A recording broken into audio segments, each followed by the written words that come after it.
Welcome back to Derry Public Radio, a bi-weekly Stephen King Book Club podcast. It's me, it's Josh Kahn. I'm alone again, which means it's an interview episode. Yes. Today, I am joined by two incredible storytellers who have brought their visions to life through film, literature, and beyond. Returning guest Paul Inman is an award-winning filmmaker whose adaptation of That Feeling You Can Only Say What It Is in French made waves in the film festival circuit and personally blew my mind. Billy Hanson is a multi-talented creator whose book Spider Season earned top honors, and his psychological thriller Bone Cold has cemented his place in horror filmmaking. Both have walked the path of the Dollar Baby program, and now they're looking to pay it forward. Please welcome to the show Paul Inman and Billy Hanson. Welcome to the show. Hey, what's happening? Hey, thanks for having us. Thank you, Paul. Thank you for coming back. Very brave of you. Hey, like I said before, I was honored. Now, so you didn't have to drag me back, Yeah, I'm so excited. You reached out to me about what we're gonna talk about, and I don't want to waste any more time. I want to jump right to it. Why don't you guys tell us what we're here to talk about today? We're here to talk about Keys to the Kingdom. And what is Keys to the Kingdom? It is a Dollar Baby horror anthology book that is coming for pre-order very, very soon. In fact, just a few days from when you're hearing this. When you reached out, something that I think is so special about this anthology is the extra step you're taking it. Can we announce that right now? So I'm really excited about this too. Like, Paul came to me and we were talking about doing an anthology together because, we had just done the Macabre anthology that we were both part of. We met at KingCon.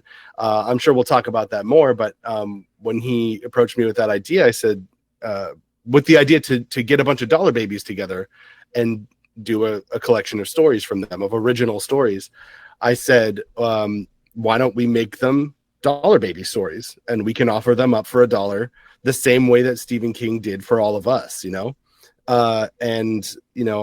latched onto that idea pretty quickly. And I think together, it just took off in both of our minds. Like, yeah, this is an awesome project. This is an awesome thing to do. And it just felt right. It makes perfect sense because Paul sent me the first message 2 sentences in. I'm like, this is the best idea ever. I love it. Awesome. Well, carrying on that legacy of the Dollar Baby, and just being able to pay that forward is something that we both were like, whoa, this is amazing. And Billy had the idea like, hey, let's do this. And I was instantly, just like you, I was like, oh, this is amazing. Definitely. This is the way we need to go. Because, we have been fortunate enough to have Dollar Babies that kind of sort of gave us an opportunity to do something that other people couldn't do, and we want to sort of pay that forward, like I mentioned. So, Billy, did the idea of making them available in that same vein come to you instantly, or were you ruminating on it for a bit, decided to, hey, let's take it a step further? It was actually pretty instant. Yeah. When Paul came to me and his idea was to put Dollar Babies together, it just sort of clicked. Like, we were all still discussing how we felt about the Dollar Baby program ending at the end of 2023. Yeah. And everyone kind of had, mixed feelings about it. Like, it's such a bummer that it's done, but wow, how special it was that we got to be a part of it. Right. And so that was kind of ruminating in my head when he brought me that idea. And so, yeah, it was a pretty quick, those were dots that connected pretty quickly. And I think, Paul and I have both written books before. And so we kind of understand that world a little bit and what we were going to be putting out there. And it just seemed like it was going to not only elevate the project, but it was going to be more meaningful that way. And, everyone that we talked to, all the Dollar Babies that we spoke to about submitting stories for this, every single person was like, oh, that's awesome. Yes. I mean, I don't love it. I think that no one had a problem with doing that. And I know that, authors in general, it's exciting. Like, one of the most exciting things and the thing that you hope for the most is to get your idea adapted into a movie. Like, that's awesome. Yeah. But it's starting the process with knowing it's only going to be out there for $1. Like, that's a really generous thing to do with your work. And so I think the Dollar Baby program was just that cool, was that exciting for people. And so we're really excited to do the same thing. Yeah. 100%. Can you tell me about the process of bringing this group of Dollar Baby alumni together and how that changed the project from this conversation between you two to Keys of the Kingdom as we're getting to the end here?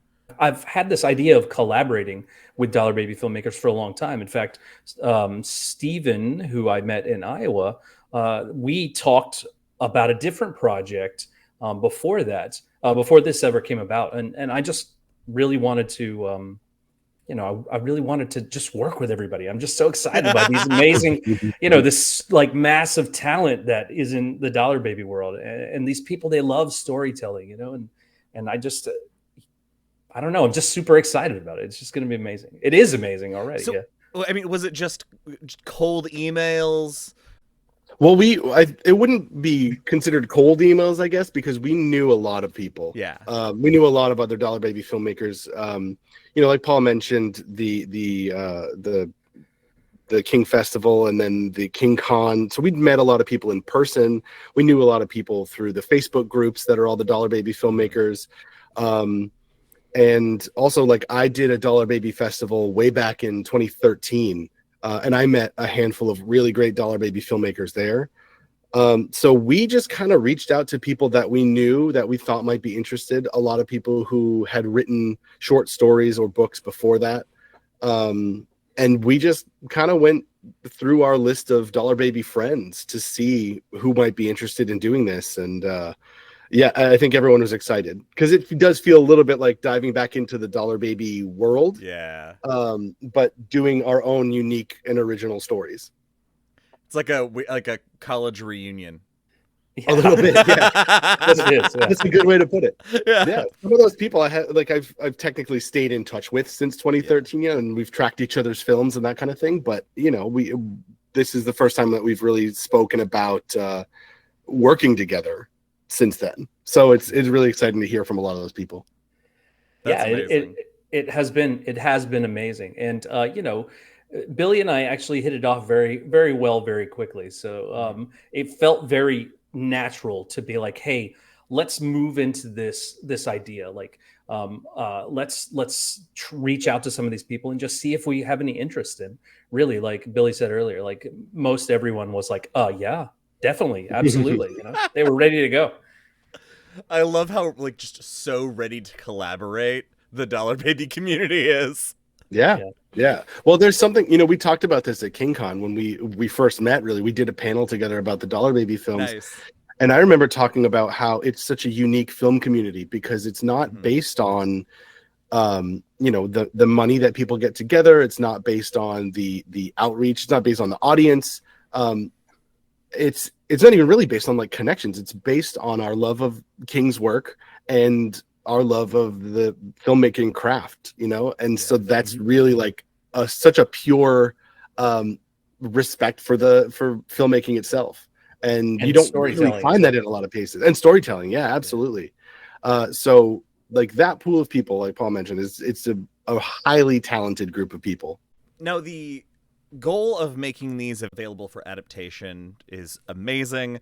What is the thing you are looking forward to the most about continuing the legacy for future filmmakers?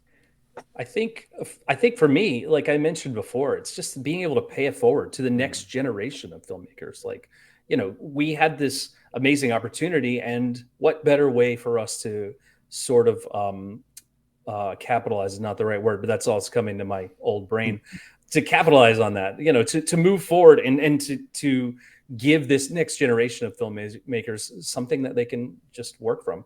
Because when I found out about this project, as when I was on the show before, you had asked specifically, like, do I remember how? And of course I don't, but it was probably online somewhere. But I remember being really excited. I was like, whoa, this is pretty interesting. And I am not there yet as a filmmaker, but someday, that's what I said at that point. But again, just giving these Dollar Baby writers and directors chance to showcase their massive amount of talent. Like, I don't think the general public really knows like how talented all of these individuals are. Like, it just blows me away. It really does. I get really excited about this because, you know, the Dollar Baby program, I don't know if people, even in the community, realize how special it is for someone of Stephen King's stature to do this. Like, it is a very generous and gracious thing that he did, against the advice of lawyers and like everybody was like, don't do this, like this is crazy, but he did it, and he created this system that really gave opportunity to a lot of up and coming filmmakers. And you know, as a young filmmaker starting out, it was awesome for me, and it's done a lot for my career. You know, even a film that can't get out there and be properly distributed or sold or anything, like, it's done a lot for me. And I really hope that we can carry on at least a little bit of inspiration for some other people out there who say, like, you know, maybe they're not writers, they're directors. They just want a story that they can sink their teeth into, and they don't have to go through the process of like buying a story from a publisher. You know, it's like, you can pay $1. Here's the deal. Here's a really good, really cool story. Take it and run with it. And just fostering encouragement and creativity amongst other storytellers is really exciting to me. Yeah, absolutely. I recently had Anthony Northrup on the show to talk about the Dollar Baby sequel book, and in that interview, I discussed with him that one of the things that I appreciated the most about what the two Dollar Baby books have done is, I have been so fortunate to have seen so many of you talented filmmakers and see these works that so many people will never see. But that book is a way to kind of cement, hey, this thing happened, I'm a part of it, there's a legacy to it. The way that since the program has ended, almost immediately the community is looking for ways to solidify the legacy of it. Absolutely. Yeah. I don't even know if Stephen King and his people understand how cool it's been for us. You know what I mean? He probably doesn't. It probably was like, not to speak for the man himself, but like, I imagine it was just an offshoot of what he's doing, and he pays it very little attention. But you know, I hope with this book, if he sees what we're doing and you know, understands kind of where we're coming from with it, I hope he understands like how important it was to us and how impactful it was to us and how special it was. That's kind of the other thing I hope this book can do is like you said, to help cement that legacy of his influence and inspiration on us. I know we don't want to get into all the legalities right now, because we don't. Who wants to get bogged down with that right now? But have you discussed that process, that your version of the Dollar Baby? Are you going to limit it to only X amount per year, for a year? Are you going to kind of keep that Dollar Baby framework? So we're going to build from the idea, from sort of the, if you want to say legalities, if we want to talk about that. I mean, we're going to build from the idea sort of the contracts that we got. Nice. Okay. As a jumping off point, but really this is we're sort of operating more in the spirit of the Dollar Baby rather than a direct sequel, if you will. You know? Yeah. Yeah, we're just really inspired by what he did, and we want to emulate that and sort of keep the tradition alive. Without giving too much away from what the readers can expect, what kind of themes and tones can the readers expect from the anthology? The basic idea, we discussed this early on. The basic idea that we landed on was, hey, let's keep this in the realm of King stories. You know, horror, thriller, suspense. Stuff like that, you know, monsters, mayhem, murder, manifestations, you know, something like that. But generally what we sort of just said, hey, look, we want to stay in this sandbox. So that was about the most specific instruction that we gave to the authors. Right? Am I right? I feel like yeah. I mean, we really, the first conversation that we had with the authors was basically like, hey, do your thing. You got a story you want to tell. For sure. Let's do it. Like, you know, and we talked about scaling them up or down, and they asked like, should we consider the adaptation for these? And we kind of said not really, you know, like Yeah. like if you have a big epic space story, do it. There are animators out there that would be interested in that kind of thing. Yeah. And you know, the Dollar Babies that exist are I saw an awesome one that was an animated beach world. What? And it was so cool. Yeah, we screened it in 2013 at our Dollar Nice. Baby Film Festival. And yeah, that like, so I was kind of thinking like that's a possibility with these, you know. Anyone can take these and run with it. People can get super creative. So we really want to tap into the originality and creativity of each individual author in the way that Stephen King's Dollar Baby stories, everything, there was a pretty wide spectrum of types of stories from terrible to awful, you know. Definitely. But yeah, that's kind of what we wanted to do. We really we didn't have an overall theme really, just to keep it in that vein, like Paul said, and yeah, everyone do your thing. What has that back and forth with the other authors been like? As far as, are these projects that you brainstorming a whole cloth new thing, or were some of these stories just stories that were waiting for the right home and this is that place? I'd say probably, I don't know, 90% of them are completely new for the anthology. And the rest were maybe something that people had in their back pocket. None of them have ever been printed before. So this will be the first publication for all of the stories. So all new, I guess you could say.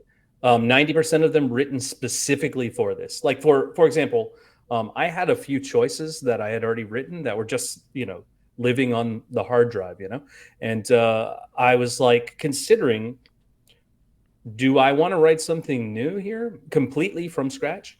But I'm looking at the amount of work that we have as editors, and I'm like, you know, I've got some things that actually fit really nicely and I'm proud of them, and they're not anywhere, they're just on my hard drive. So I was like, let me focus more on the other work of the editing and the putting together of the anthology in general. And so that's probably a better use of my personal energy, you know, because these stories, they already exist, and I've got a few that I'm just waiting on Billy to tell me which one's the best. Nice. And I did the exact opposite. I said, I have an idea that I've been trying to work on, and it's going to fit this book really well. Let me start from scratch. And almost everyone went Billy's route. Yeah. But no, I was really excited because I did have kind of this story in the back of my mind, but didn't know what I was going to do with it. And when we came up with this, I said, ooh, yeah, I know what I'm going to write. Like this is going to fit perfectly in that collection. And yeah, so I have the same enthusiasm for this story, but I am kind of starting from scratch with it. I love it. And it's a great story. You know, I've got the bones of it. He's giving me the bones of it, and I'm excited about it. So where are you as far as those other authors? Are they keeping you in the loop as to their development, or are you just getting sent the draft and getting it all at once? Well, pulling back the curtain a little bit, we told That's what them, I strive for.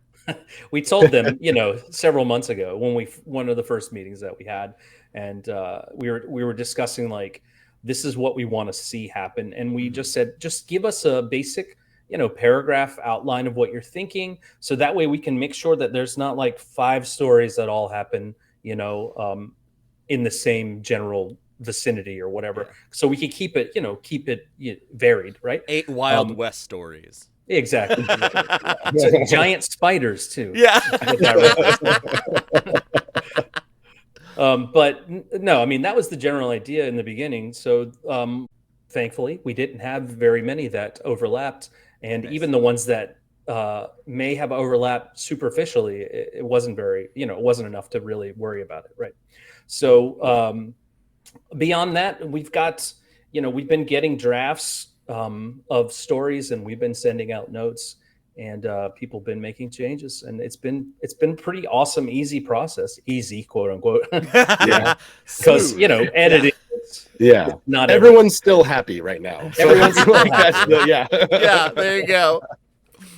Now, the website that you're launching, that's going to have all the info for this book, it's going to have a few of the contributors listed. It's going to have a lot of details. But one of the details that you had mentioned to me is that you have a pre-sale order. Yeah. right? So you mentioned that we have a pre-sale goal of 750 copies for it to go into full production. So what challenges do you see in this campaign, and how can the community help ensure the success? Billy, what challenges do you see? None, zero challenges. No, exactly. Easy peasy. Yeah. In fact, we've already sold 750 and we're not live yet, right? We're done. Yeah. Yeah, we're done. Thanks, everybody. Good night. I mortgaged my house. Yeah, exactly. I think the challenges are pretty much just any challenges that are publishing a book nowadays. It's a tough process. It's tough getting it out to people. There's a lot out there. And we hope to be able to cut through the noise of everything else coming out at the same time. But I think that Paul and I have done this before. We have experience with getting books out there, and we have the added bonus of the Dollar Baby crowd, and we have our groups of people that we've that have read our work before. That are looking forward to the next thing we both do, and I think with our powers combined, and that and all the other writers and everyone else involved, I think it's going to be a really exciting campaign. Yeah, 100% agree with you. I think that a challenge of any kind of pre-sale or campaign or whatever is really stamina, right? Because it's a marathon and a sprint. You know what I mean? So reaching out to the community is, you don't know what to expect. But the King and the Dollar Baby communities, they're just awesome people, and they'll realize how special this project is. And, really the best way to kind of help out is, of course, pre-order, but also share with your friends and your family and get them excited about it, because this book, like I'm telling you, we have not read a bad story. I mean, there is no filler in here, right? It's like playing your favorite album and not skipping any tracks. It's pretty amazing. I'm super stoked about this. Every time we talk, Paul and I keep saying to myself, like, you're so optimistic about this. You're missing something. You're missing something about this. But it just, every step that we go through, like the first conversation we had, we were both so enthusiastic about it. And I'm like, when's the other shoe going to drop? When's it's going to get crazy? And it's going to be really difficult. And it will get there. You know what I mean? It's going to be, any campaign is hard. It's hard work, and it's hard. It can be difficult to convince people to even pay attention to what you're doing. But that being said, there's so much good behind it, and so much like Paul is saying, the support of the Dollar Baby community, of the Stephen King community, of the horror community, of the literary community. Those people show up, and they are interested in things. For example, I brought my 2 books to King Con, right, to sell at a table in the room, and I expected to sell 5 books or something, and I sold a ridiculous amount of books to people who didn't really know who I was, didn't know what I had read, what I had written. They were surprised to find out that I had a Dollar Baby screening, and so I was like, wow, man, this is incredible. These people are just interested in new things to read, and it's not something you come across very often. But that Stephen King crowd, man, they're hungry for good story, and I think we're going to be offering that to them. And I actually sold out of books at the King Con in the vendor room. Yeah, I sold out, and that's where this idea sort of manifested. Yeah, I sold out of my 15 books, and he sold 30 books. So that's where this idea kind of manifested, because we had that macabre horror anthology. I had some copies of that with me to sell, and I just, when I was talking to people about it, I was like, hey, yeah, I've got a story in this. And I was like, and also Billy right over there has a story in this. And people were just super, super stoked about that. Like, what? Really? Seriously? And I'm like, yeah. And that got the wheels turning. And I was like, you know what? We could have something amazing here, something very special. A great analogy of a marathon and a sprint. Do you have any plans to keep people's attention for the duration of this campaign? So at the time of this recording, we're still kind of bouncing some ideas around, but one that we like is this idea of doing especially while the pre-sale is going on, doing this weekly live stream where we bring in, a guest author, and we maybe talk about some of the different stories, and maybe give you some behind the scenes, and do some stuff like that. And I think that's a really cool way to get people involved. And we'll talk about people's dollar babies that they've made. Yeah. And, we'll dive into some more stuff in the anthology. I'm trying to think, like, there's some things that we're still kind of deciding on. Yeah, I mean, basically, I think what we want to do throughout the campaign is really like get people to understand who's involved and what they've done and beforehand, and what they're contributing to the book, and just kind of dole that out throughout the entire process, and just really introduce people to all of the authors ahead of time. And I think that's going to help get people interested, and once they see the enormity of it, because it really is such a big project with this many authors and this many stories involved. It's a really exciting book. Now, since having done a Dollar Baby, how has the experience of making a Dollar Baby changed how you tackle projects like this?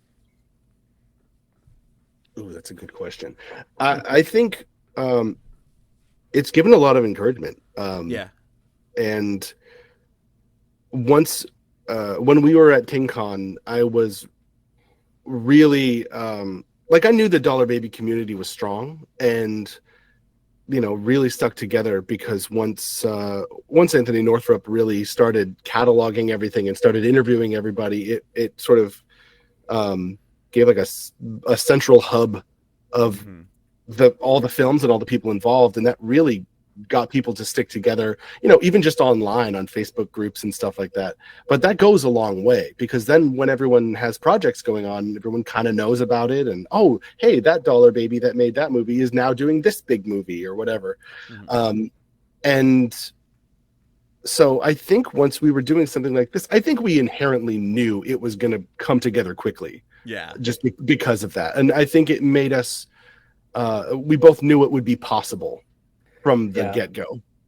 Yeah, and to just kind of piggyback on that, I love the collaboration that we're getting to work with these people, getting to know them. It's just been a lot of fun, really, because I knew a lot of the people I met them. I don't want to say knew them, but I'm getting to know a lot of them, and it's just a lot of fun. And this kind of thing, working together collaboratively can open lots of other doors in the future, that we can work on things together, or maybe one day Billy will go, hey, get me some coffee while I'm on set, and I'll say yes Billy, yes sir. Yep. I'm gonna be real rude about it too. Yeah. Just don't spray me with the bottle again, sir. Yeah, get me some coffee, bitch. Yes sir. And the fact that you are both published authors in your own right, like I said, you've done this process before. So from experience, what are the hurdles of taking your little indie book project and making it more accessible, easier for people to get their hands on? I think probably the biggest hurdle is getting eyes on it. Realistically though, there's never been an easier time to get a book out there. With that positive also comes the not so positive of there's a lot more books out there, right? So it becomes hard to stand out. And I think you mentioned that earlier, Billy. But again, we have to always go back to, these communities are amazing, and they're going to have our backs. They're going to really step up. And you mentioned Anthony Northrup's book earlier, but also Sean's book that he wrote before Anthony's book. Sean also is contributing a story in the book. Yeah. So fantastic story too. I'm so excited. I'm telling you, man, all of these stories, I'm just super excited. Yeah. Well, you got my pre-sale.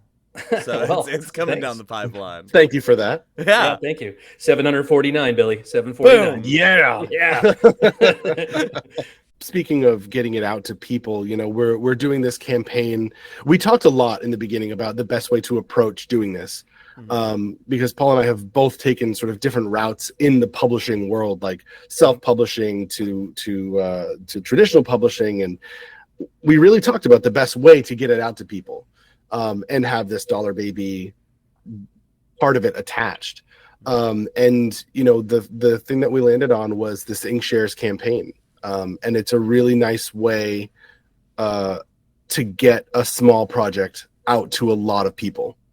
And so, yeah, these 750 pre-sales, we hit that, and I feel like we're golden. It puts it on a much larger platform for everybody. Amazing. And, you know, in reality, 750 is not unreachable. You know, No. it's very doable. 750. I mean, we don't even have to break 1,000, you know, so 750 is going to be a hill to climb, but it's not a mountain, I don't think, especially with the support from the amazing Dollar Baby community and the amazing Stephen King community and the wider literary community, horror community. I think that, you know, I think that it looks good for us. I think. Yeah. But ask me when it's over and we'll see. When this is a successful finish, you hinted there may be more to come. What would the future of this project look like? Let's say has a great response and you already know you plan to do like 4 more out of the gate. What does that look like to you? You know, there are hundreds of Dollar Baby writers, filmmakers, people out there that we don't even know about yet, you know? And I think that the possibilities are endless. But Billy and I, and Billy, you could speak to this a little bit more, but we're also thinking of not just including Dollar Babies. Let me not put it that way, but like including other than Dollar Babies. Gotcha. You know? Yeah, we talked about how this first book, it's really special, and like the idea of having the Dollar Babies give back directly is a great way to kick this off. Yeah. But you know, we did discuss the possibility of in the next edition or future editions, we open it up to other writers who might want to contribute, because I do think if we are able to kind of start something with this, like start something interesting, we can build a bigger pool of stories and just, you know, grow the whole thing from there. So yeah, I mean, it hasn't really gone much past that discussion. But that's the basic idea of, you know, if this first one goes really well, the reception is big, we do another one, we keep it going. May you get to 19 editions. But this first one, we're going to knock this out of the park. We got to knock this out of the park. Not only seriously now are the stories just amazing, but we really want this to blow up as big as it can, because really these people involved, not just these people, but all of the Dollar Babies are such like phenomenal storytellers, and they're just they're underrated. You know what I mean? It's amazing. I'm just super excited. It's just we should also say, like, even without the Dollar Baby aspect of this whole thing, this is a really great anthology. Like, it's just a really good anthology of stories that I think are going to wow some people, scare some people, maybe disgust some people. Yes. But I do think that even if you just pick up the book on its own merit without the intention of adapting anything, they're great stories that you're going to love reading. Amazing. 100%. Completely. So the two of you have, like I said, done your own Dollar Babies. You've done your own individual projects. What is it like finally collaborating on a book project with another Dollar Baby? It's been awesome so far. Yeah, it has been. It's just that continuing optimism. Like, I feel like I'm overly optimistic, like I'm missing something, but no. Like Paul and I, we clicked right away when we were at King Con. We could tell, like, we were just the same kind of person. We're both authors, we're both filmmakers, and we're both sort of like leaders of projects. We are the people that push projects forward. And I think, you know, game recognized game. So we started. Thanks. We started the conversations about this, and it just went quickly. So it's been a really great experience so far, and I'm positive it's going to continue that way. And I can't add anything to that other than game recognizes game. I'm I'm so excited for the people who are going to be discovering these talented artists firsthand through your book. I feel so fortunate that I've seen so many of the work of people that I know are involved in this. Is there anything that you want to share to fans of King who aren't fans of these writers yet, but from their experience that they're in that realm? What can you say that tells the listeners of the show this book is a must read? Not really anything other than what we've done is assembled people that we know are tried and true storytellers and who all have a similar mindset when it comes to these sorts of projects. And everyone is seizing the opportunity to do something cool and interesting. No one is doing it. It's the same thing with the Dollar Babies. No one's doing it for the money. No one's doing it for the clout. No one's doing it for the fame. They're doing it because of their love of storytelling. And that really it's come through already in just the ideas from everyone that we've read. Absolutely. And, King trusted us to make some of the best adaptations of his stories. And we have people involved in this book that have turned that their films are like legendary, not just in the Dollar Baby world, but in the King world. Billy, for example, it's how old is Survivor Type now? It'll be 13 this year. Wow. Yeah, and people are still talking. If people are still talking about that feeling in 13 years, then hey, listen, I'm gonna find a beach and lay on. You know what I mean? I will tell you, man, I am surprised. Thank you for saying that. I am surprised every day that I talk about Survivor Type, because we shot that movie and I was like, this will be a little movie. We knocked it out in 4 days. And it did a great run of festivals, and that lasted probably 2 years. And I said, all right, well, we're done with that one. We'll move on to the next thing. And I did. I moved on to other projects, and to my amazement, people still talk about it and bring it up all the time. And I think that's one of the reasons that I'm so attached to the Dollar Baby community, is because I know how special it's been for me, and it's got to be the same way for everybody else. Definitely. And if I needed to convince them, and I'm going to read this directly, okay? So if I needed to convince them, I'd say, if you love dark, gripping, unforgettable stories, the kind that stick to your ribs long after you turn the last page, this is the book. This one. Get it. Hell yes. Now we will be including the link, because once the campaign goes, the website will be up. We'll make sure to have the website in the show notes so everybody can go contribute. Where can people go to follow this project? We actually don't have any social media for this project, but you can follow either one of us. We're going to be making some noise. Any of the other authors, the page is in draft stage, but you can go to it right now as of you're listening to this, and you can check out all the authors there, including some big names. We haven't really said anybody. Well, you'll have to come back on the show when we end up covering it on our Patreon at some point. And we'll chat about it. Yeah. All right, that would be awesome. Paul, Billy, I appreciate you taking the time to chat with me. Look so forward to this anthology. I'm wishing you the most amount of success. I think what you are putting back into the King community and the Dollar Baby community is so amazing. It's such a terrific idea. Everyone out there, please go support it. Yeah, that's it for this episode of Derry Public Radio. As always, thank you for listening. Join us for our next episode. For Billy Hanson, Paul Inman, I'm Joshua Kahn, saying thank you and good night.